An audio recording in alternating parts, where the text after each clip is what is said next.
Today, I'm going to be making peanut butter M&M'S Truffles. These are from Sally's Baking Addiction. In the description box right below this video, I'm going to put a link so you can go directly there, click on it, go directly there, print out your own instructions if you're interested in this recipe. So, Sally says you need half a cup of unsalted butter softened to room temperature. That is 1 full stick. You need 3/4 cup creamy peanut butter, not natural, she said. So my favorite's Jif, I buy Jif.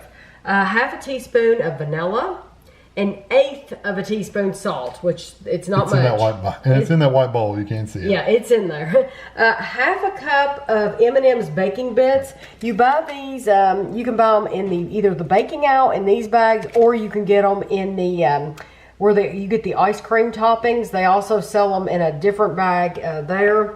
If anything, you can buy them at the checkout in the little tubes. You're just paying more. You also need 3 cups of confectioner sugar.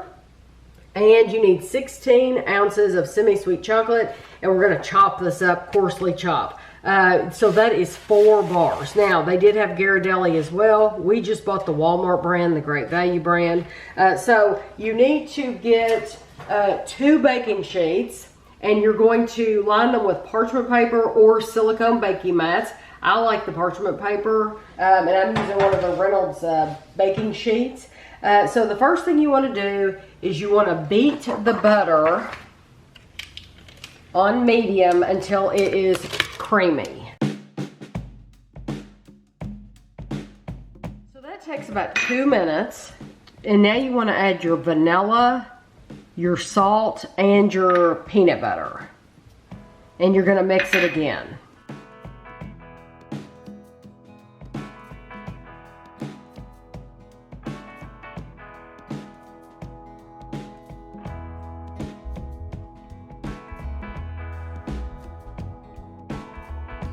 We did scrape the bowl down once, just so you know. Now you're going to add all your powdered sugar. This is 3 cups, so it's a lot. I'm going to start out with some in the bottom, and you're going to mix this slowly because it'll puff up really bad. But we're going to, as this is working its way in, I'm going to add all of this powdered sugar.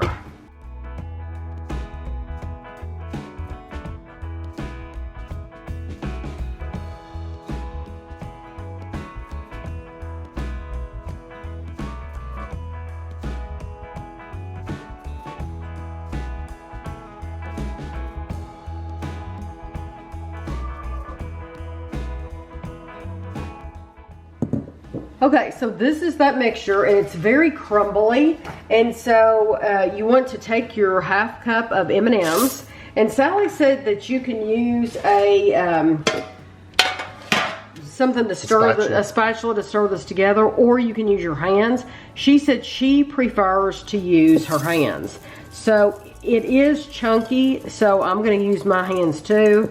I took my rings off just in case. I didn't want anything bacteria for my rings, or I didn't want any peanut butter to get into my rings. So either way, I'm safe. So now she thought it was easier to use her hands. I got the cookie scoop out just in case, but I do feel like it's going to be easier if I use my hands for this part. That'll give you a good reference for size, though. What? The cookie scoop. The cookie scoop will, but I don't know. Yeah, that's probably good. I think this will be good. Yeah, that looks about like 1 inch. So you're going to put these into 1-inch balls, and if you know anything about me, I'm terrible when it comes to. It'll end up being 3 inches. I know. Yes, they'll end up being like giant size. But that, hey, I have no issue with that whatsoever. But we're going to make a lot of these, and it doesn't matter how close they are together because it's not like you're baking these. These are going to go in the refrigerator, and they're going to be in the refrigerator for 1 hour. And so I'm just going to continue to make these, and we'll see how many we get.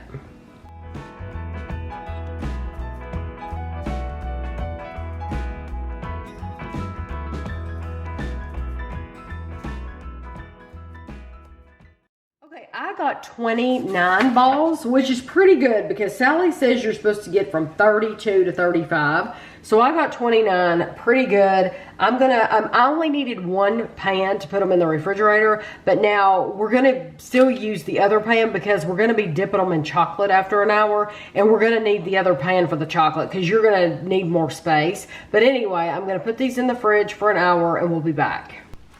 So in the last little bit, while the truffles are cooling in the refrigerator, you want to open your baking bars. These have a recipe for peanut butter chocolate cookies on the back. Now, I'm curious when you open this up. When you open up a bar of Ghirardelli, it gives you melting instructions. I'm wondering if this gives you melting instructions on the inside. No, it does not. So no melting instructions at all. It is part of that recipe they give you. There's one step that talks about it. Oh, it talks about how to do it? Okay. Well, we're going to be using all 4 of these. And so I'll show you one and then I'll do the rest. But you can use a double boiler. We're going to use the microwave, which is perfectly fine. You want to coarsely, this says coarsely chopped. So that's what they look like. I'm going to break them and then I'm going to break them some more. So I'm going to break them into bits like this. Into the smallest I can get them. But you're going to heat it for 30 seconds. And then you're going to stir it. And you're going to keep doing that. You're going to go for, what, about 30 and then what, Kevin, 15? No, do 30 and then another 30. Okay. Honestly, it'll probably take a minute the first time. Total? Yeah, okay. But we'll do 30 because it'll burn. Right. It will get like scorched and thick and goopy. And then once it's all melted, we're going to bring it back out here and we're going to let it sit for 5 minutes. So just 5 minutes, and then we're going to get our truffles out. Okay, so we have our truffles out of the refrigerator, and this is our second baking sheet. I have it right here. That way, when I'm just going to use a fork and see if this works. Some people have special dipping tools. I do not. And so you can leave some, she said you could leave some of the peanut butter exposed, and then it looks more like a buckeye. And then we're going to transfer it onto our other baking sheet.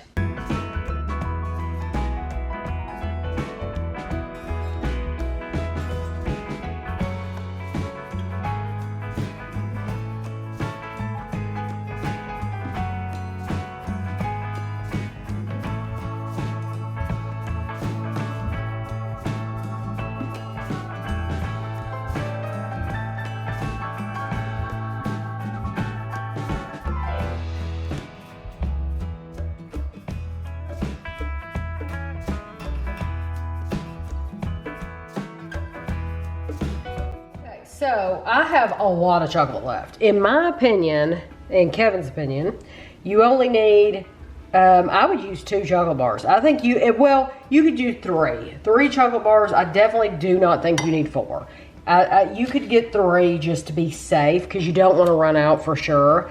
But 3, but not 4 chocolate bars. Even if we had dipped these completely, we still would not need 4 whole chocolate bars. That's too much. That's a lot of chocolate. Right.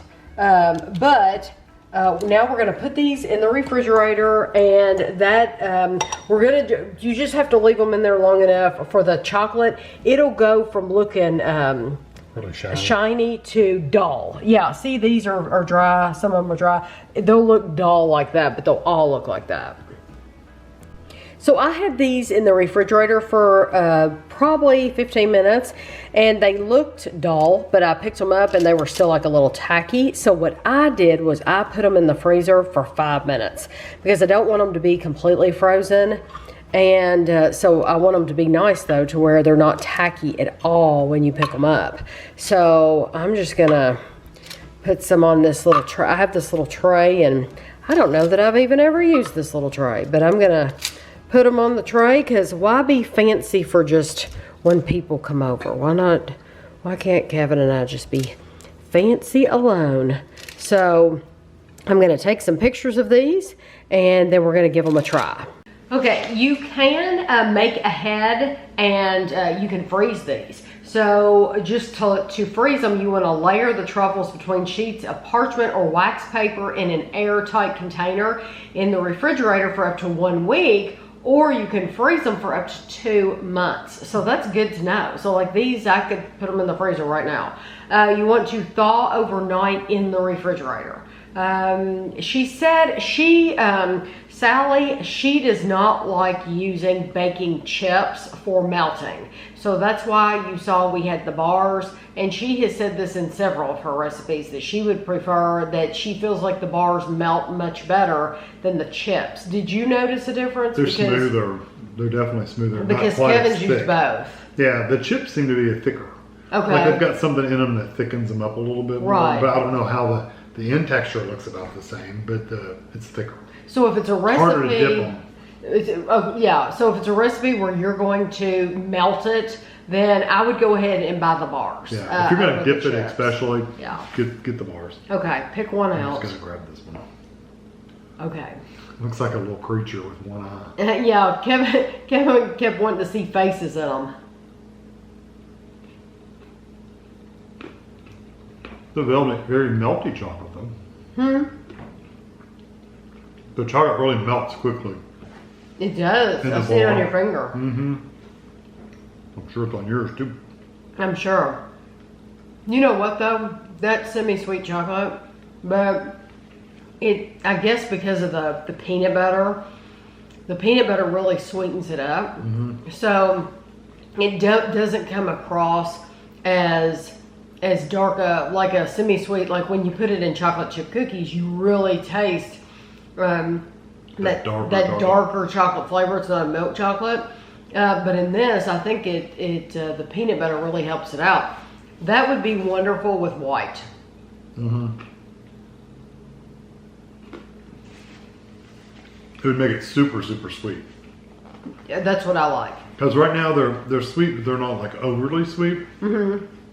Which is surprising, knowing how much powdered sugar goes into them. I know. Isn't that the truth? I'd forgotten about that part. Yeah, there's a lot of powdered sugar in there. 3 cups. But they have a really nice. The chocolate from the chocolate covering, of course, is adding a lot of flavor. Yeah, mine were filthy. And the peanut butter is really good. And I like them. Honestly, I would eat these even if they weren't dipped in chocolate. I would like them just as much. You know what? Without the chocolate. I wish I had left one plain now. Yeah, I left like a couple of them because they're really good with just the peanut butter. So why didn't I do that? Or any of them? Do you see? I have some. I mean, you could cut them. But I wish you would cut us one.